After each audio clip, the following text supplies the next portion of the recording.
ladies and gentlemen. The story you are about to see is true. The names have been changed to protect the innocent.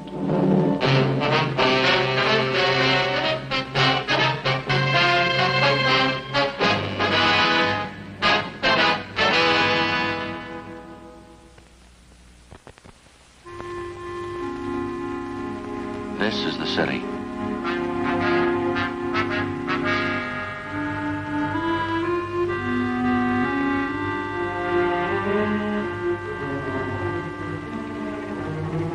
This is the way it looks from downtown. Steel and stone and 2 million people.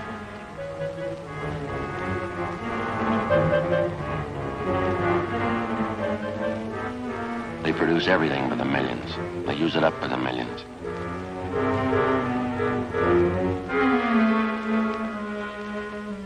They waste it the same way. Every month they throw away thousands of dollars worth of everything. Some of them waste food and water.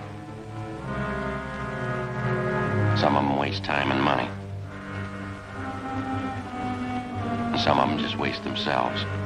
When they do, I pick up the pieces. I'm a cop.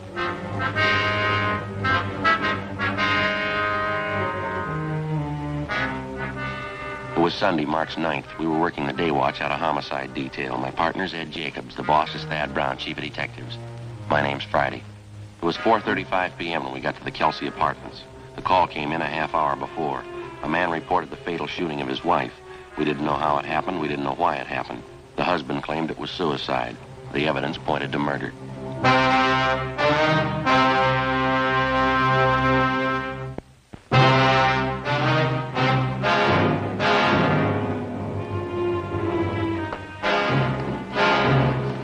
Woman's dead, shot through the right temple with a .45 automatic. Husband claims it was suicide. What's the name? Mr. and Mrs. Andrew Robertson. Wife's name is Marie. That's Mr. Robertson in the front room there. Crime lab been called? They're on their way. I guess we better talk to Robertson. Right. Mr. Robertson, Sergeant Jacob, Sergeant Friday. How do you do? How are you? Mr. Robertson, you want to tell us what happened here? Just gotten back from the corner grocery store. My wife and I had a little argument going. It started before I left for the store. Still on when I got back. I see. She was fixing chicken fried steaks for dinner, putting flour on them. We had a few more words, and I went over and sat on the Davenport right where I am now. She was standing there in the doorway to the kitchen. She said something that set me off. I guess I got pretty mad and said a few things. Then she went over that little nightstand there by the door to the kitchen. That's where I keep my Army automatic. She pulled it out of the drawer and backed into the kitchen. Put the gun to her head and said, "This'll put an end to the argument once and for all." I yelled at her, tried to stop her, but I was too late. She pulled the trigger and fell right there where she is. What'd you do then? I went upstairs to Ted Carlton's place. He lives in 212 right above us. We don't have a phone here. I asked him to call the police and send for an ambulance. Did you go over to see how badly your wife was shot? Yes, I forgot to tell you. The minute she fired, I rushed right over to her, but it was too late. She was dead. Did you touch anything in here? Move anything? No, sir. Not a thing. I've been right here ever since I got back down from Ted's room upstairs. Joe? Empty cartridge casing here on the floor. Yeah. Well, when Jones gets here, we can measure the distance. Just a minute.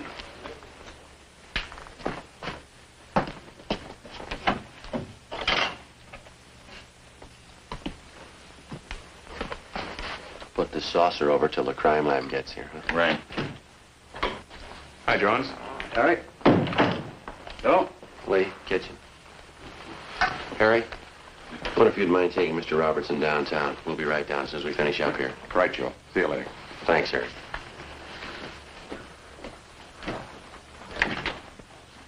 Shot through the right temple. Husband claims suicide. Uh-huh. What's under the saucer? Empty casing.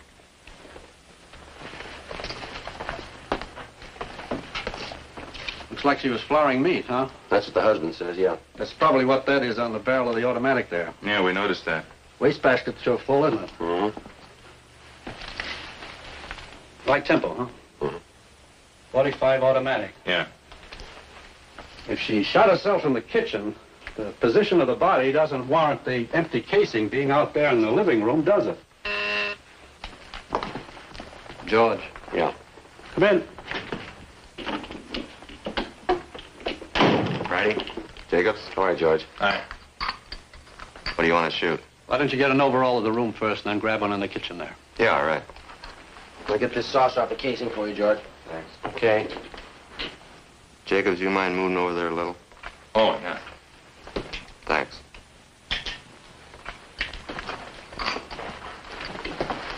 What do you want now, the kitchen? Right.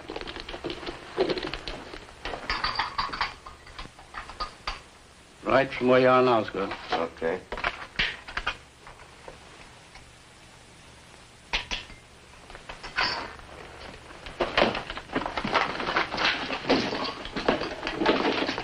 Now right over the body. Yeah, all right. Better get that chair to stand on. Yeah, here you are. Thanks, Ed. Too much room to work in here. Can you get it all in there? Yeah, I think so. Better use the wastebasket as your right-hand sideline. Kitchen stove on the other side. Right.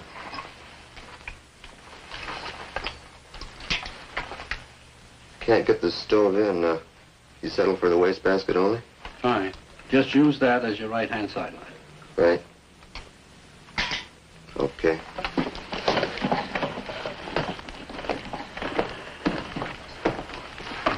Now, Lee, while you finish up here, Ed and I are going to run upstairs. Well, Joe, before you go, do you want to give me a hand? Take over this end. Sure, fine. Where do you want it? Right to about where she must have been standing. About here? That's good. Uh-huh. Thanks. You bet. Okay, we'll check you later, Lee. Fine. Hi, Sally. Friday, Jacobs, how is it? Rough one.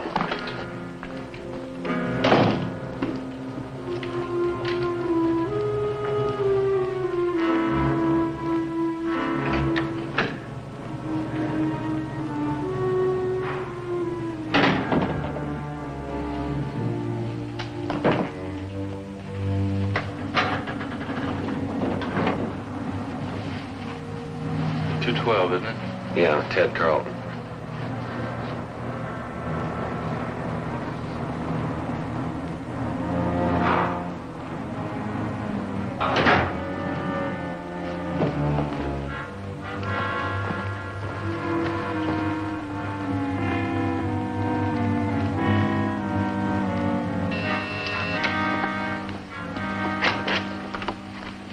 Yes? Police officers, you're Mr. Carlton?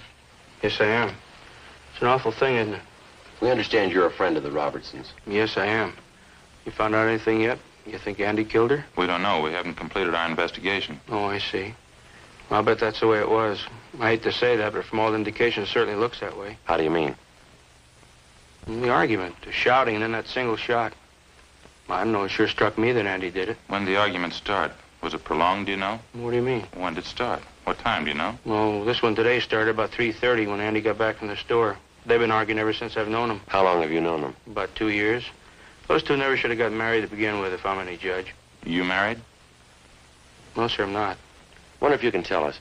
Did Mrs. Robertson ever say anything that would lead you to believe that she was in fear of her life? Well, yes, she did. One time Andy stalked out of the apartment down there, and Marie came up here to see me. She was in tears, all broken up about it as usual during those spats. I see. She said, I'll try to remember exactly how she put it. She said, Andy gets so mad sometimes I think he's going to kill me. What'd they usually argue about, do you know? Different things. This particular time I was telling you about, I think, was over his being late for dinner. I see. Now, aside from this one instance, is there anything else you can offer us? Well, Andy has a terrible temper, that I know. We used to go out and bowl once in a while, Marie, Andy, and myself. We had to stop. Every time he missed a spare, you'd think it was the end of the world. Would he usually seem to take it out on his wife? Most of the time, yeah. Although I must say I caught it myself a few times. Abusive language. He really carried on over nothing at all. Did Robertson leave his wife home alone much of the time? No, not any more than usual. Seems like he always wanted to get home just so they could argue.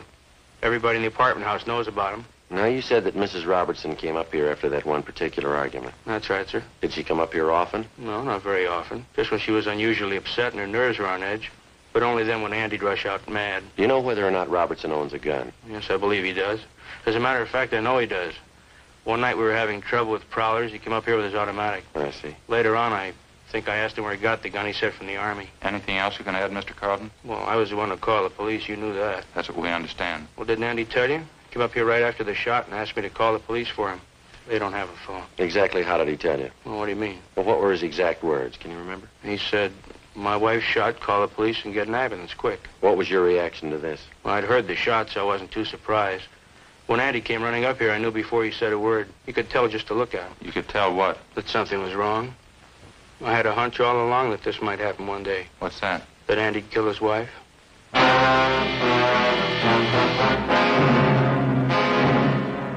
Carlton let us use his telephone. I called the coroner, and then I checked with R&I. There was no previous record on Andrew Robertson nor his wife, Marie. Ed and I continued questioning the various neighbors in the apartment building. Their stories all matched in every detail. The Robertsons had been known to argue quite frequently and quite loud. None of the neighbors could definitely say that they had ever heard Andrew Robertson threaten his wife. All of them volunteered it would be entirely possible. We went back to the interrogation room where we questioned the suspects for a full hour. Everything I've told you was the truth. Would you mind going over it just once more? All right. We had our quarrels and our arguments. I guess some of them were pretty bad. But I'd never do a thing like this to Marie. You don't seem very upset about all this, Robertson. I'm not crying about it, if that's what you mean. I'm sorry she had to do it. Tried to stop her, but there was nothing I could do. You seem to be taking all this pretty well under the circumstances. I don't know if I can explain how I feel about it. You see, Marie and I weren't too happy the last couple of years. We've been married 8 years, and I guess from the start we could never hit it off. Did you used to argue quite a bit? No, not at first we didn't. Just seemed that we've drifted apart the last couple of years. We seemed to fight all the time over nothing at all. I honestly believe we fell out of love. Would you mind telling us again exactly what happened this afternoon? First of all, when I got up, I always like to sleep in on Sundays. She asked me to go to the store. That started the argument. She knows I don't like to do the shopping. It seemed like she was always forgetting something and I'd have to go. Mm-hmm. When I got back from the store, she was making chicken fried steaks for dinner. She's putting the flour on the meat. We argued back and forth for a minute, and then she stepped into the living room. I went over and sat on the davenport. Go on. We had a few more words, and she went over to the small nightstand by the kitchen door and took out my Army automatic that I kept in there. She backed up into the kitchen and pointed the gun at her head. Yeah? She said, "This'll end the argument once and for all." As I said, I was on the davenport about 12 feet away from her. I yelled at her. What'd you say? I said, "Marie, put that gun down. It's loaded." Before I could reach her, she pulled the trigger. Then what'd you do? I rushed over to her, but it was too late. She was dead. What happened then? We don't have a phone, so I rushed upstairs to the apartment right above us, Ted Carlton's. I asked him to phone for the police and the ambulance. Did you tell this Carlton about your wife? Yes, sir, I did. Told him she'd been shot. Then where'd you go? So just like I told you at the apartment. I went back downstairs and waited in the living room for you people to get there. Did you go near your wife's body? No, sir, I didn't. Did you always keep that gun loaded? Yes, I did. I always kept it loaded and actuated with a shell in the chamber. But I kept the safety lock on.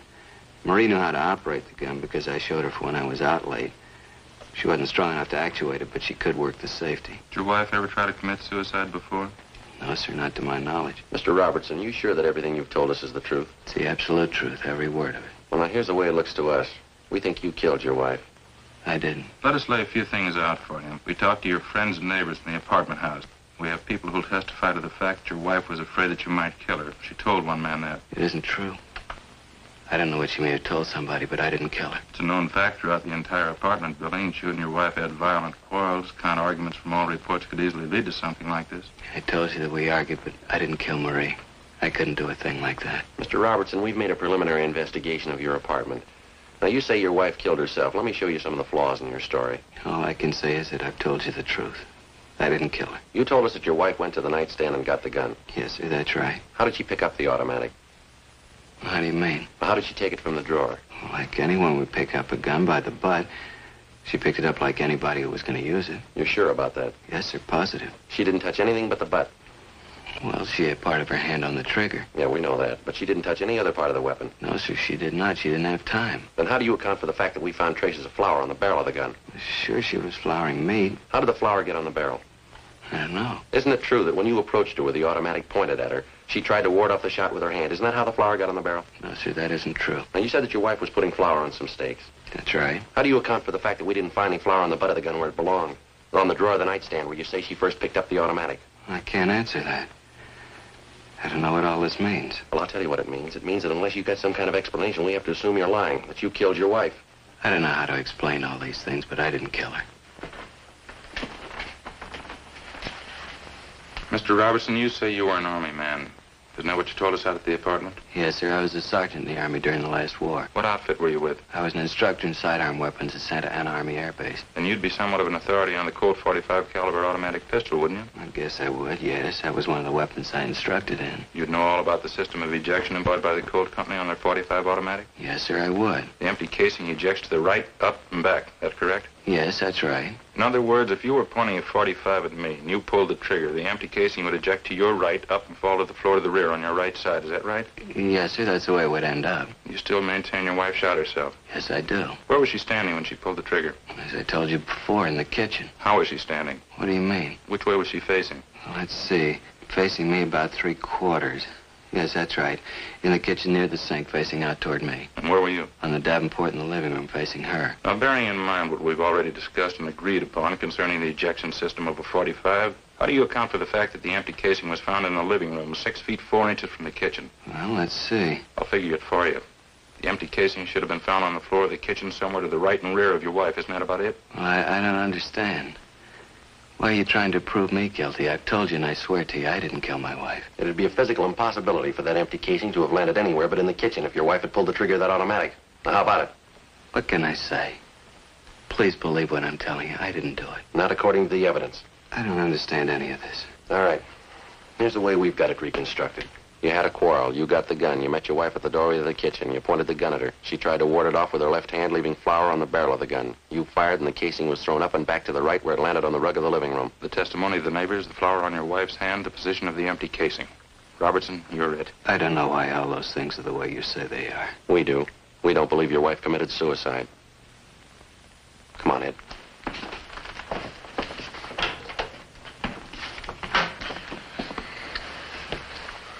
What do you think? I don't know. All the evidence we got certainly got him tapped. Yeah, with all that proof, and he still refuses to cop out. Yeah. Something doesn't jive.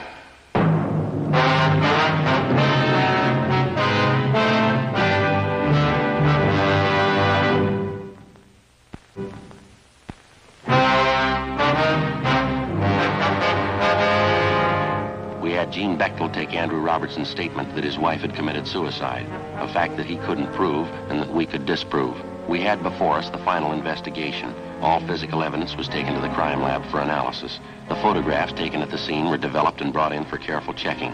Blotter tests were made to determine the distance of the gun from the victim when it was fired. Both Robertson and his deceased wife were fingerprinted, and latent prints detail started to check them out. 2 teams of men were sent out to talk with the close relatives of the 2 people.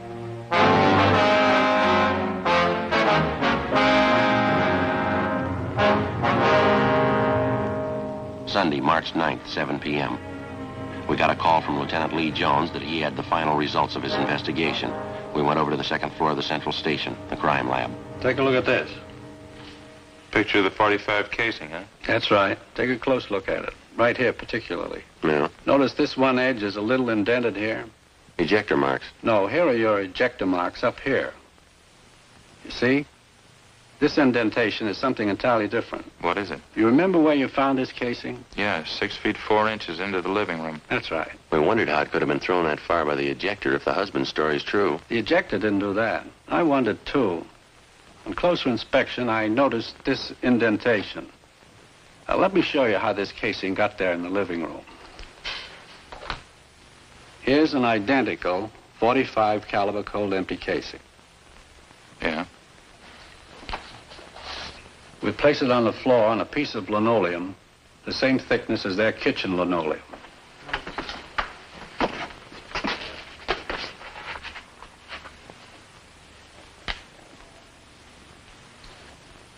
Now watch this. I'll step on it, hitting it from an angle.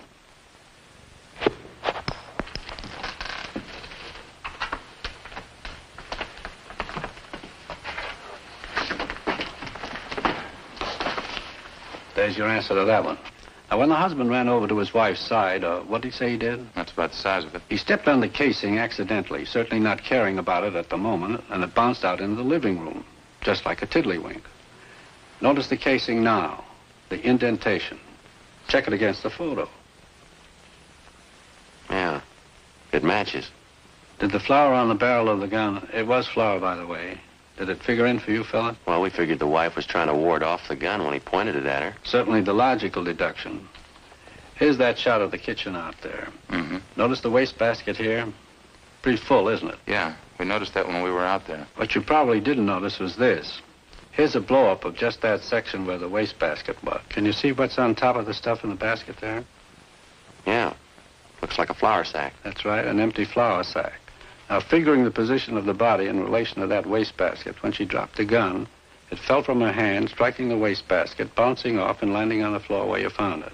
You said when she dropped the gun, you figure it was suicide? It's beginning to shape up that way, isn't it? There's no flour found on the butt of the gun. That part of the automatic didn't come in contact with the flour sack. Yeah, Lee, but she was flouring meat. There were no traces of it on her right hand, on the palm, just on the back.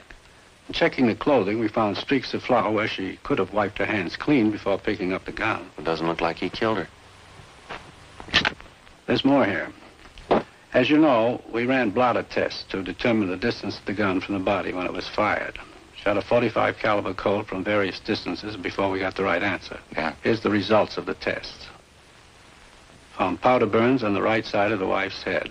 This test shows that the gun was held approximately 3 inches from the right temple when it was fired. Mm-hmm. That's it. Here's the report from latent prints. Smudges, one good thumbprint, right hand, belonged to Marie Robertson, indicating she was the last one to handle the weapon. That's about it, Lee? No, got some more for you. Now, this shot was taken facing the east wall of the kitchen. That's the wall that would be on anyone's left sitting on the Davenport in the front room. Wouldn't be possible to see that wall from the Davenport. Yeah. You can see the back X where we located the slug.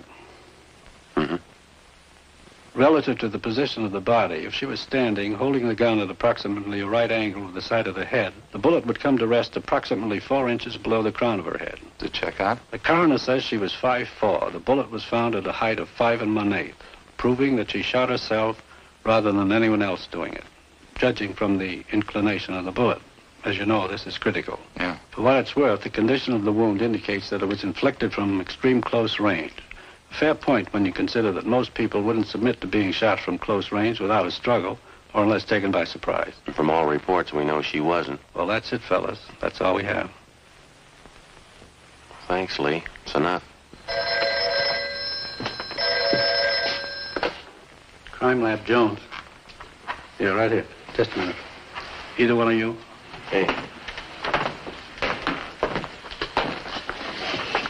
Miss Friday. Oh, hi, Harry. Yeah. Yeah. Well, what's it say?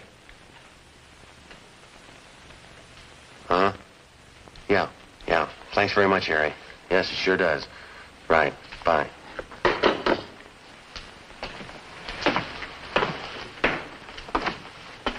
Harry Fremont. He just left Marie Robertson's mother. What'd she have to say? Well, Fremont says she gave him a letter. He's on his way in with it, written by Marie Robertson. Says something about her taking her own life. Her mother says that the husband didn't do it. Says that the daughter's shown indication in the past of wanting to take her own life. Well, that about cinches it. Makes you feel kind of good, doesn't it? Yeah. Finding a man clear on a charge instead of having to hang him up. Yeah. Come on, Ed. Right. Where you headed? Back cross street. Wait till I get my coat. I'll go with you. What for? I want to see him, too, when you tell him.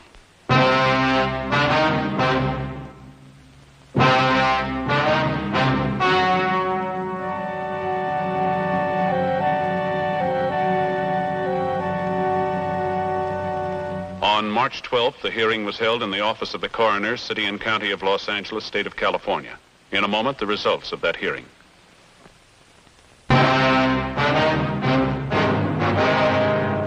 A dead body report, Form 311, was made out stating that the deceased, Marie Robertson, had committed suicide.